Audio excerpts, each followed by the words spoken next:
Hey everybody, I'm Adam, And I'm Chris. and this is the Gamers Hall. And today, we're going to talk about power builds. This is our DM counterspells for it. We want to discuss what a power build is, and we want to discuss different takes and uses for what a power build may be, and then how it affects the party. Yes, and also giving tips to dungeon masters about how to build balanced encounters to deal with power builders. Yeah, because we all know we have that problem child in everybody's group that likes to build something a little bit too strong to deal with, but we feel like we can give you some helpful tips. Yeah. All right. So, without saying any more, let's get into the first part of it. So, why do people like to make power builds? Well, they're fun.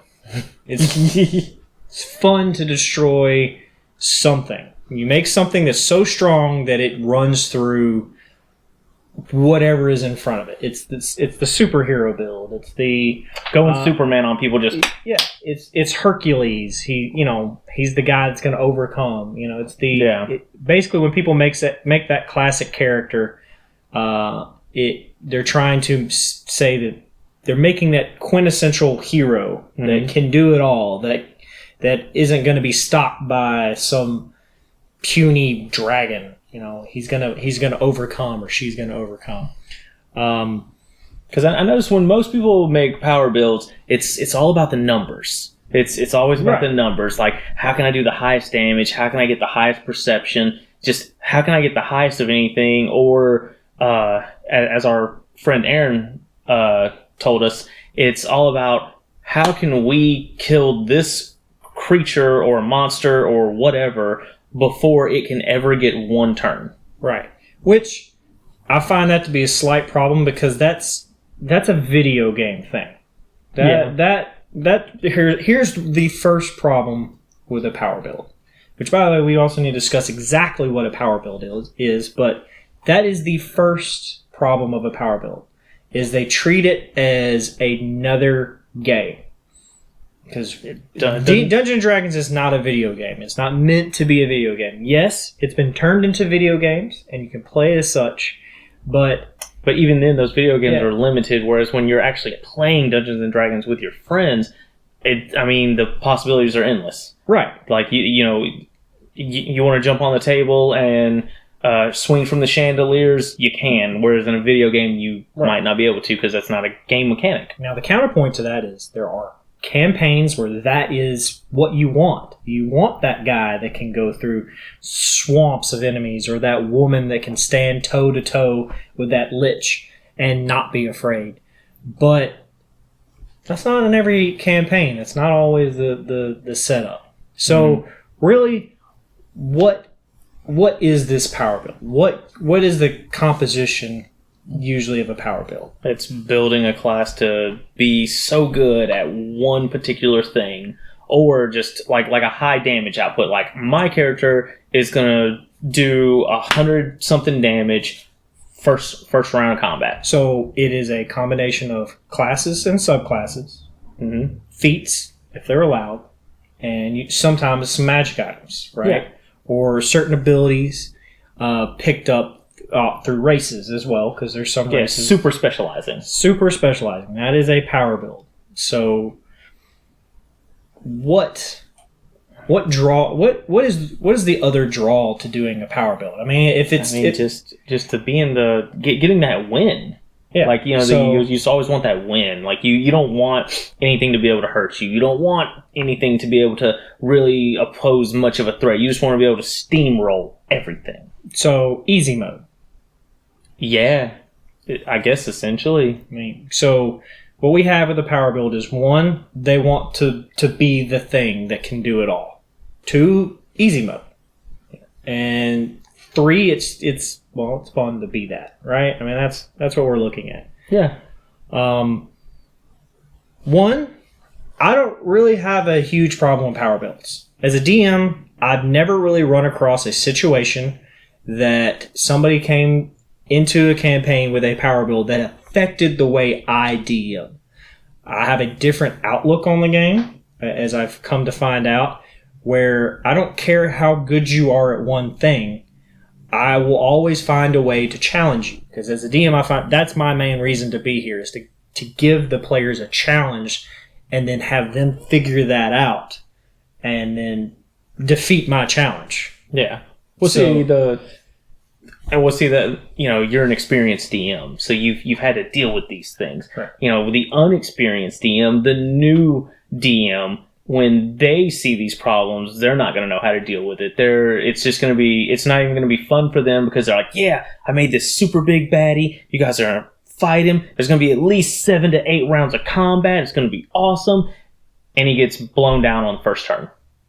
Yeah, that happens. So it's it's one thing power builders kind of need to understand is that the DM is also playing the game with you guys. And if you have a whole group of power gamers and you guys are just steamrolling everything, it's really hard to really make a good story that will with encounters that will challenge the party. For new DMs, like we're a little more experienced. But even me, I've had trouble with some power builds back in the day or even before, and it's really just taking time to wrap my head around things to see what do I need to do to challenge my players. So this is really the first major point in the DM Counterspell here for power builds, is recognizing when somebody is doing a power build and how it will affect you as a DM and how it will affect the group. And then also how it will affect the campaign. So understanding, this guy is literally putting something together. This player has decided that A plus B plus C will equal awesome. And yes. In recognizing this, because that's the first way to deal with this situation, is once you recognize that, then it should be okay. Now, I like to find out what my players are going to build and what they're looking for in their characters at the beginning of the campaign. And usually in the first or second level, I also like to go, hey, where are you going to go with this? That way I can have an understanding what they're going to do. As a DM, this is what you need to do when you know you have a player that likes to power build. Hey, Chris, you're totally going to build this guy that is going to do 100 damage, right? That's what you're I'm going to make for. John Wick. Okay. So you're going to be that guy, right? All right. One thing you can do is you can ask him, well, how would you feel about me adding an extra layer of difficulty to this situation? You want to be that guy that can blow something away, but how do you feel about it being a little harder in some aspects? I mean, I wouldn't mind it. You wouldn't mind. Right, but that's the question I ask a power builder. Hey, how do you feel about it being a little more difficult? If you're going to be this strong... Here's the good and bad about that, is that when a power builder gets to a certain point, the DM has to ramp things up. Whereas the other players, if they're not power builders, well, now it's difficult for this one player, but it's extremely difficult for the other players. That's right. So learning to balance that is the real difficulty, the difficult part. So really, there's the second issue with a power builder, or a power build in general, is, it's great for one player, but it's sometimes not great for the DM, and it's definitely not great for the other party members. Yeah. How does that, how would this power builder affect the other party members on a regular basis? Well, yeah, because sometimes, depending on the power builder, they might specialize in like 2 or 3 things. Mm-hmm. And so if you might have that guy who's the high damage output, well, sorry rogues, sorry paladins, and then you'll have that guy will also be the stealthiest. And it's like, okay, again, sorry rogues. But then on top of that, they'll have super high perception. So any class that was going for that, it's like, well, like, what are our characters even doing here? This person can solo everything. Yeah. Well, you could have the guy that quintessentially can't get hit, so he overcomes all obstacles. So why do you need a cleric with extra little spells that are for support? Or why do you need a rogue that can pick locks and sneak around? Or why do you need a tank in general when this one guy can just go, all right, I'm going to get everybody from here to there. Boom, we're done. Yeah. So that's an issue. Yeah, like when building a power build, the players should ask the other players, like, hey, what are you guys going for? Because maybe you don't want to step on their toes. Because there's nothing worse than when a power builder makes a build that specializes in 2 or 3 different things, but then it's taking away from someone else who was going for that specialty, who picked a class that, like, that's what they were good at, but you found a way that your power build actually is better than that, but they really wanted to stick to this, so now you're stepping on their toes, and the game isn't fun for them anymore. Yeah, creates some real feel-bad situations amongst players, and then also creates disinterest with certain players where they might be like, well, I don't care if my character dies. Or, we're 7 levels into this campaign, and I'm just not feeling it. And I don't know about anybody else, but when a player says, I'm not feeling my character, it creates a real issue with me. Because, wait, did I do something wrong? Is your character not fun because I didn't do something? Or is it just because you're not being challenged? Or, there's a lot of situations when it really could just come down to the fact that X somebody decided to make something that's so good at a lot of things that that player can't function in the game anymore as is. So one thing I think this is actually helpful, would be helpful for the party, is a DM should say, after figuring out that power builder is going to do this, going to make this thing, he should say, hey, why don't you talk to your other party members and explain what you're wanting to do, and then maybe figure out a way the other party can get in on your shtick as well. So instead of it becoming you taking over the party could end up saying, okay, well, if you're going to be that guy that can hold the line forever, let's just all work together on this. Let's make you hold that line. We'll make a cleric that supports you. We'll make a rogue that can create special situations, a wizard that funnels things. We could do that. So if you get everybody in the party on that same page as you, then that power build is usually not so bad, at least for not the party. It might be terrible for the DM, but when everybody's on the same page, as a DM, creating counters for that, not that bad. Creating story to go around that. I mean, when you got somebody that's going to be this thing, making that a focal point of the campaign and then creating situations for the other people to help that. Yeah. I mean, that really helps focus what you're doing. It's easy to plan for. It's easy to think about. Yeah. Well, then that's a really good point. Really like that. So here's another problem with a power build, and how would you fix this? Is that the person who makes the power build, all they want to do is get into combat. They don't want to deal with any of the story. They don't want to role play with people.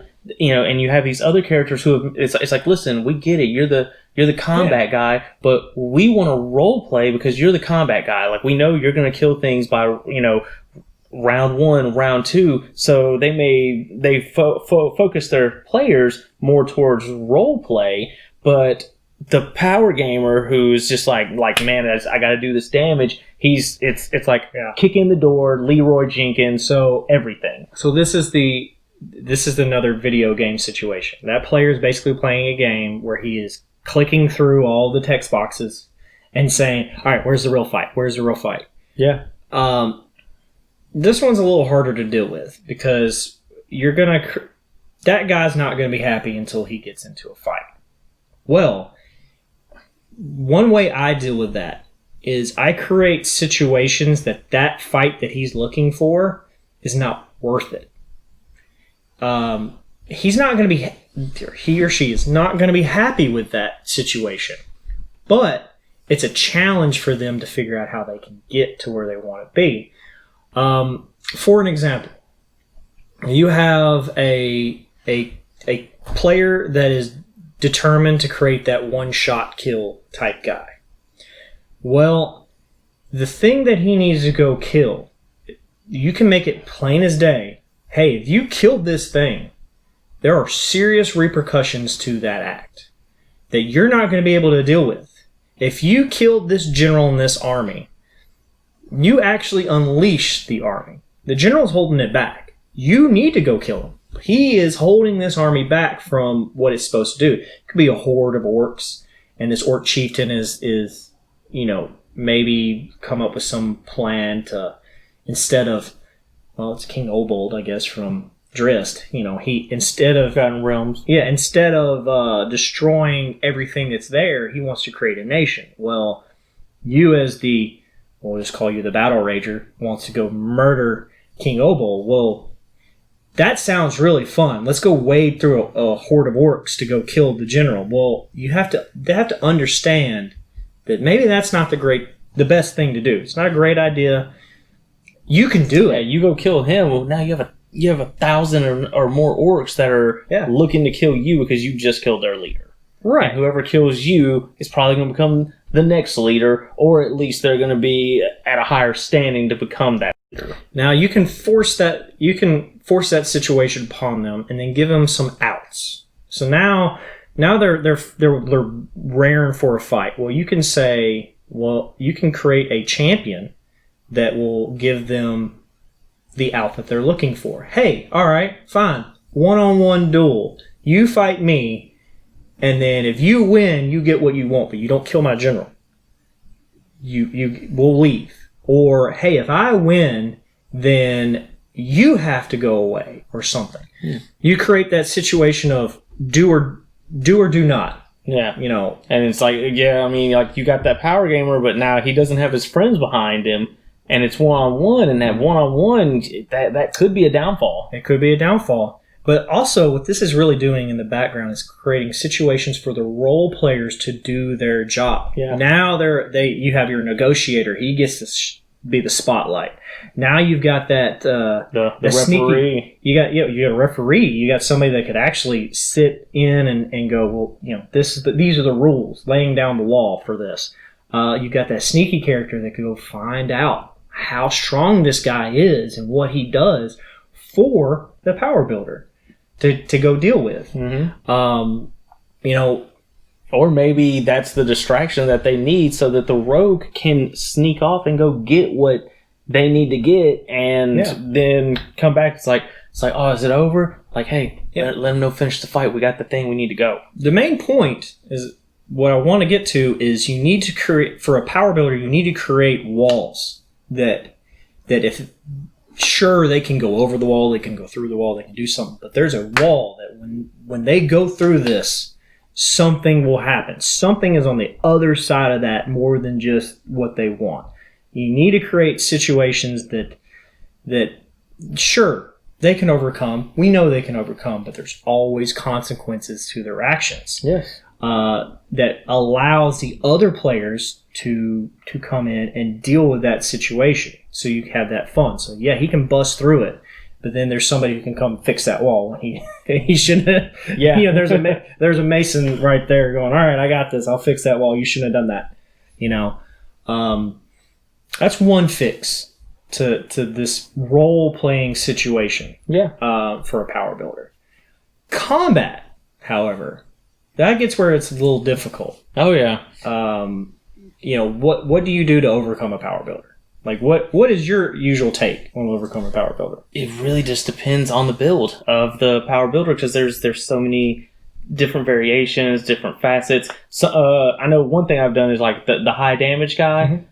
I'll send a high AC guy out there that can take the hits, do the attacks, and it's like, okay, he's going to focus on him, but then I have all these other little guys that'll focus on the rest of the party. Or see, I do the opposite. I send all the little guys at the big guy. Well, I mean, it depends on the variation. Like if he's one like a paladin with a super high AC, well then it's like, well, they're not really going to do anything. So I usually try and like balance that out with like a spellcaster, because that's usually one way of getting around it. And I'll make it to where the caster is very tricky. So it's like, okay, run. It's like, oh god. I can do a lot of damage, guys, but if I fail this save, I'm screwed this turn. And then that's when everybody else gets that chance to shine. See, I always find it funny when you have the high damage dealer, you always send the things that they can one-shot. Anybody could one-shot. Okay, sure. You could take on. He's just dealing through a giant thing of like crawling claws, just like and everybody's like, when you're done with that, we're dealing with the major threat. Yeah, you're all right. That's cool. I'm fighting through a horde of kobolds that's not letting me get through. But you guys keep taking on that ancient red dragon. I'll get there eventually. Just swamp him with the stuff that he's not for high damage at least. Yeah. Then there's the opposite. There's the guy that can blow up everything. Yeah. So that guy, Blaster Caster. now you reverse it.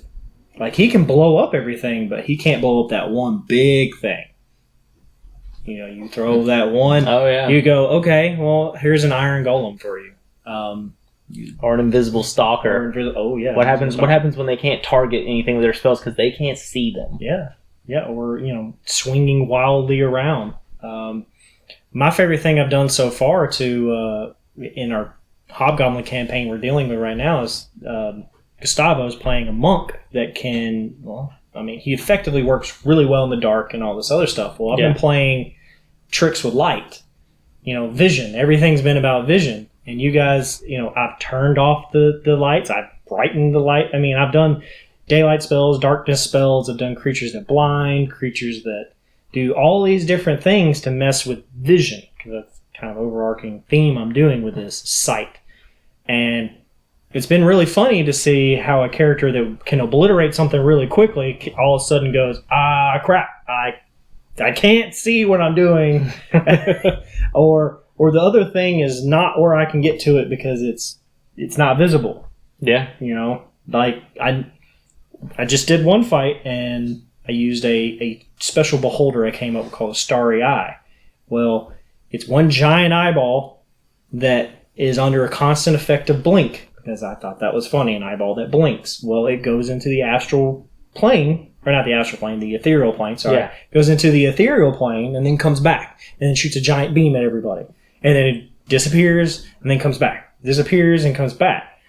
Well, that infuriated a bunch of people, and I can see how that would work on several power builders when they're expecting the thing to be there and then it's not. Yeah. That thing's supposed to be... I'm supposed to fight toe-to-toe with it, but it's not there anymore. Yeah.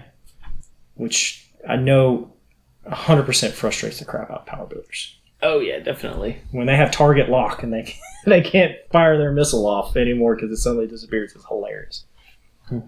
So, saying that, let's move into what are some of these power builds? What are some of these 5th edition classic... Well, I guess they're not really classic, but 5th edition staple power builds. That's a very good question. Ever since Xanathar's Guide came out, there's a whole bunch of them now, and Tasha's Cauldron, everything's coming out. Yeah. So there's going to be even more. All right. And we'll talk about those on the next exciting episode of DM Counterspells. Right. I really wanted to say Dragon Ball Z. You did. You almost went there. I almost went there. Right. We'll be talking about the crossbow sharpshooter combination next episode. Da, da, da, da. Until then, guys, keep rolling those Nat 7s. Lucky 7. Yeah. Never gone wrong with a Lucky 7.